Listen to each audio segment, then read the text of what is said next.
नमस्कार दोस्तों, स्वागत है आप सभी का एसएससी अड्डा 24/7 पर। एक बार फिर से सुबह के 6 बज चुके हैं, यानी नवदीप सर आपके साथ कोई न कोई करंट अफेयर्स की एक अच्छी न्यूज लेकर के हाजिर हैं। दोस्तों, आज जो हम ये चर्चा करने वाले हैं वो राजस्थान से आ रही है। राजस्थान की सरकार ने हाल ही में बहुत दिनों से लंबित एक राइट टू हेल्थ बिल को पास किया है। और दोस्तों, राइट टू हेल्थ बिल की क्या कंट्रोवर्सी है, इससे जुड़ी हुई क्या क्या चीजें हम लोग समझ सकते हैं, आर्टिकल्स संविधान के कौन कौन से इससे रिलेटेड हैं, ये सब आज के वीडियो में कवर करेंगे। तो चलिए शुरुआत करते हैं। लेकिन उसके पहले आप सभी लोगों से यह निवेदन कि अड्डा 24/7 ऐप को जल्दी से डाउनलोड कर लें और उसमें मिलने वाली सभी फ्री ऑफ कॉस्ट सर्विसेज का यानी प्रीमियम स्टडी मटेरियल्स का फायदा जरूर उठाएं। तो दोस्तों, राजस्थान में क्यों हो रहा है विरोध प्रदर्शन, आइए इसके बारे में एक चर्चा की जाए। सबसे पहली बात तो यह कि राजस्थान की सरकार में सीएम है अशोक गहलोत साहब, और अशोक गहलोत जी राजस्थान में इलाज के लिए एक कानून बनाए। मेल डॉक्टर को दिखाते समय लड़कियां साथ ले जा सकेंगी परिजन, पोर्टल पर दर्ज होगी शिकायत, जानिए राइट टू हेल्थ का A to Z। ये सब कुछ हम आपको कहानी के तौर पर बताएंगे। दोस्तों, बात यह है, राजस्थान की सरकार ने बिल पास किया और उस बिल के अंतर्गत अब राजस्थान की सरकार का कहना यह है, यदि कोई व्यक्ति कहीं पर भी बीमार पड़ता है तो वो किसी भी हॉस्पिटल में बिना किसी लीगल प्रक्रिया के और साथ ही साथ वह किसी भी हॉस्पिटल में अपने आप को दिखवा सकेगा।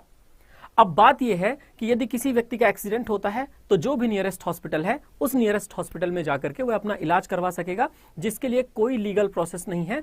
और साथ ही साथ कोई भी हॉस्पिटल या कोई भी डॉक्टर हॉस्पिटल के अंदर उसका ट्रीटमेंट करने से मना नहीं कर सकता। राइट टू हेल्थ के अंतर्गत यदि कोई भी व्यक्ति किसी भी समय पर इमरजेंसी सर्विसेज को भी लेता है तो भी डॉक्टर्स उन सर्विसेज को देने से मना नहीं कर सकते। आइए इस बिल की खास बातें जानें और इस बिल से संबंधित तथ्यों को भी थोड़ा बहुत समझें, पर उसके पहले एक वीडियो देखिए।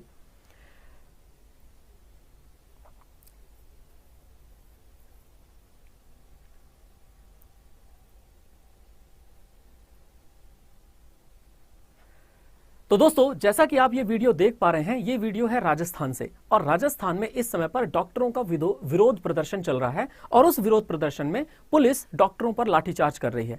इसके पीछे क्या कहानी है दोस्तों? इसी बिल के विरोध में डॉक्टर्स ये विरोध प्रदर्शन कर रहे हैं। हम आपको बताएंगे कि क्यों ऐसा हो रहा है।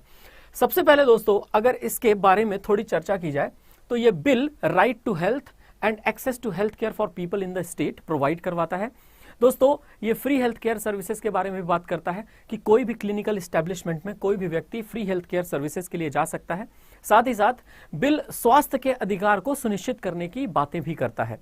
अब यदि हम भारतीय संविधान की बात करें तो भारतीय संविधान में एक आर्टिकल है, जिस आर्टिकल को हम कहते हैं आर्टिकल 47।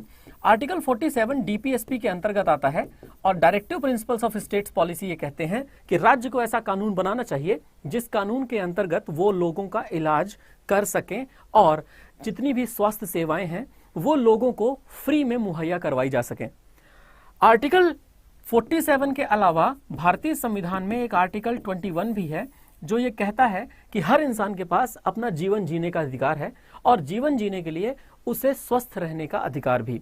और यदि स्वस्थ रहने में किसी भी तरह की अड़चन आए तो राज्य उसका ख्याल रखेगा। यानी जब हम संविधान में राज्य शब्द को पढ़ते हैं तो वह हमारे देश की संचारी होने वाली व्यवस्था से है। अब हम अपने देश के हिसाब से देखें तो आर्टिकल 21 हमें ये कहता ही है कि हम अपनी जीवन को गरिमामयी पूर्ण और गरिमामयी तरीके से जी सकते हैं। और दूसरा, डीपीएसपी के तहत सरकार को ये प्रावधान बनाए ही जाने चाहिए। तो इसमें कुछ गलत नहीं कि इसके हिसाब से ये कोई भी बिल पास करें जो कि लोगों की हेल्थ के लिए हो। हेल्थ अथॉरिटीज बनाई जाएंगी स्टेट्स में, ऐसा राइट टू हेल्थ बिल में कहा गया है। और साथ ही साथ ये बॉडीज धीरे धीरे फॉर्मुलेशन भी करेंगी, मॉनिटरिंग भी करेंगी, इंप्लीमेंटेशन भी करेंगी और साथ ही साथ ऐसा मैकेनिज्म डेवलप करेंगी जो हेल्थ केयर और management of public health emergencies को बढ़िया तरीके से ले जाए। दोस्तों, एक तंत्र तैयार करना, क्रियान्वयन करना, निगरानी करना और उसे विकसित करना, यह किसी राज्य के एक बेसिक मूलभूत तत्वों में से एक है जो कि सरकार को करनी ही चाहिए। परंतु बात यह है कि इसका मुद्दा क्या बना। सरकार ने यह सब तो कर दिया, अब सरकार कहती है कि कोई भी व्यक्ति जाकर किसी भी हॉस्पिटल में खुद का इलाज करवा सकता है। माने कि यदि कोई भी व्यक्ति किसी इमरजेंसी की वजह से एक हॉस्पिटल में पहुंचा जो कि कार्डियो के लिए स्पेशलाइज्ड है और अगर कोई व्यक्ति अपने पैर टूटने पर कार्डियो के हॉस्पिटल पहुंच जाए और कार्डियो के हॉस्पिटल को वो सर्विस देनी ही पड़े जो कि राइट टू हेल्थ बिल के हिसाब से है, तो कोई ऐसा मरीज जिसको वास्तव में कार्डियो से रिलेटेड समस्या है वह तो फिर उस बेड को ऑक्यूपाई कर जाएगा। और वैसे भी राजस्थान के पास हुए इस बिल के अनुसार 50 बेड से ऊपर वाले हॉस्पिटल में ही यह व्यवस्था की जा सकती है। तो अगर नंबर ऑफ बेड्स फिक्स्ड हैं, सर्विसेज भी हमारे पास हेल्थ केयर की उतनी ज्यादा अवेलेबल नहीं है, तो इस बिल के अंतर्गत कोई भी व्यक्ति किसी भी हॉस्पिटल में जाने पर उस स्पेशलाइज्ड हॉस्पिटल की स्पेशलिटी को ही खत्म कर देगा। यह एक बहुत बड़ी समस्या है। और दूसरी बात कि यहां पर प्राइवेट हेल्थ रिस्टैब्लिशमेंट जो भी हैं, उन प्राइवेट हेल्थ एस्टैब्लिशमेंट के लिए जो फ्री हेल्थ केयर देना है उन्हें, उसके लिए कोई रिइंबर्समेंट का प्रावधान ही नहीं है। और रीइंबर्समेंट का प्रावधान अगर रखा भी गया तो रीइंबर्समेंट का प्रावधान रखा गया है कि राज्य उन्हें पैसा देगा, लेकिन वो कब देगा, कैसे देगा, उसका ड्राफ्ट क्या होगा, इस बारे में कोई बात ही नहीं की गई। अब देखिए, हम लोग अगर हम बात करते हैं article 19(1)(g of the Indian constitution की, तो 19(1)(g of the Indian constitution क्या कहता है कि कोई भी कहीं पर जाकर के अपने एस्टैब्लिशमेंट्स बना सकता है और उन एस्टैब्लिशमेंट्स को कोई चैलेंज नहीं करेगा। तो अगर कोई हॉस्पिटल बना हुआ है तो उन हॉस्पिटल्स को चैलेंज क्यों किया जा रहा है as per the right to health bill? ये भी है। तो ये एक समस्या आ खड़ी हुई। दूसरा, डिस्ट्रिक्ट हेल्थ अथॉरिटी। ये डिस्ट्रिक्ट हेल्थ अथॉरिटी जो होती है, जिला स्वास्थ्य प्राधिकरण, शिकायतों के लिए कार्यवाही रिपोर्ट वेब पोर्टल पर अपलोड करेगी। अब ये बिल नहीं बताता आपको कि वेब पोर्टल पर रिपोर्ट किसके पास पहुंचेगी, किसकी पहुंच उस वेब पोर्टल तक होगी, और चिकित्सा मामलों में रोगी के निजता के अधिकार का उल्लंघन भी हो सकता है कि भाई उसकी राइट टू प्राइवेसी है, कौन कौन उसकी जानकारी ले रहा है पता ही नहीं चल रहा। तो कोई बीमार हुआ है जयपुर में, उसकी रिपोर्ट मिल गई उदयपुर में, ऐसा भी हो सकता है। तो यह भी एक समस्या है इस बिल के साथ। तीसरी बात, जब हम बात करते हैं राइट टू हेल्थ जो एक बिल है, अगर ये इंप्लीमेंट हो जाए तो ये राज्य के फाइनेंशियल ऑब्लिगेशंस को भी बढ़ा देगा। यानी कि जैसे किसी भी सरकार का जो खर्च है वो खर्च बढ़ जाएगा और उस खर्च को मैनेज करने के लिए कोई प्रावधान या एडिशनल कॉस्ट को मैनेज करने के लिए कोई भी मुद्दा है ही नहीं, या किसी भी प्रोविजन को उसमें डिस्कस ही नहीं किया गया।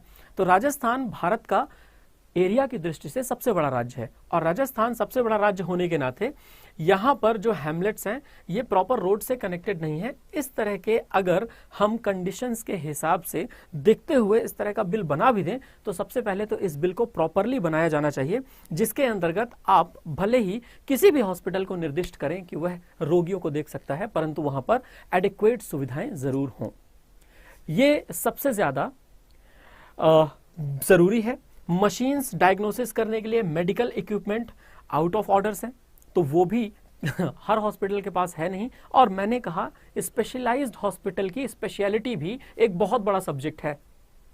इन सब को हम ध्यान में रखते हुए इस बिल की कंट्रोवर्सी को देखते हैं। और दोस्तों, मैं आप सभी लोगों को यह बता देना चाहता हूं कि अगर आप अड्डा 24/7 पर कोई भी कोर्स परचेज करना चाहते हैं तो आप Y263 कोड का इस्तेमाल कीजिए, और कोई भी बुक्स या टेस्ट सीरीज परचेज करना चाहते हैं तो Y263S का इस्तेमाल कीजिए। ये आपको देंगे मैक्सिमम टू मैक्सिमम डिस्काउंट।